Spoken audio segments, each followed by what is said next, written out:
लोक जनशक्ति पार्टी की कश्मीर यूनिट ने अवामी मफादात के कई मामले उठाए। लोक जनशक्ति पार्टी के रियासती सेक्रेटरी और इंचार्ज नासिर मीर ने मीडिया से खिताब करते हुए बेरोजगारी, इंदिरा आवास योजना और निजी स्कूलों की तरफ से ली जाने वाली फीस का मामला उठाया। नासिर मीर ने कहा कि पहले कहा जाता था कि 370 एक रुकावट है, लेकिन 370 हटाने के बाद भी बेरोजगारी में इजाफा क्यों हुआ है।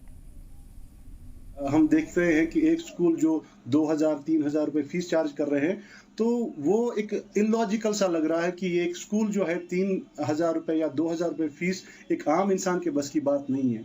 तो मेरी गुजारिश है हुकाम से कि इस चीज़ पे थोड़ा सा नज़रसानी किया जाए और देखा जाए कि ये जो हमने आज यहाँ पे टॉपिक्स उठाए हैं एक स्टील प्लांट का, इससे बेरोजगारी हमारे युवाओं की ख़त्म हो सकती है।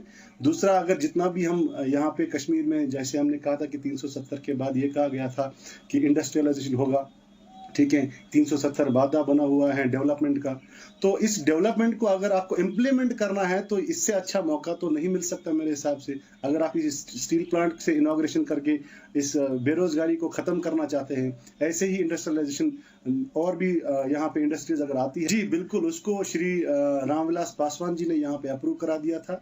उसकी फाउंडेशन स्टोन भी यहाँ पे लसीपुरा पुलवामा में लग गई थी। 150 करोड़ का स्टील प्लांट है। अगर उसमें हम अपने बच्चों को यहाँ पे अभी नौकरियां मिल जाती है तो मुझे लगता है कि बहुत हद तक हमारी जो बेरोजगारी है कश्मीर की वो कम हो सकती है।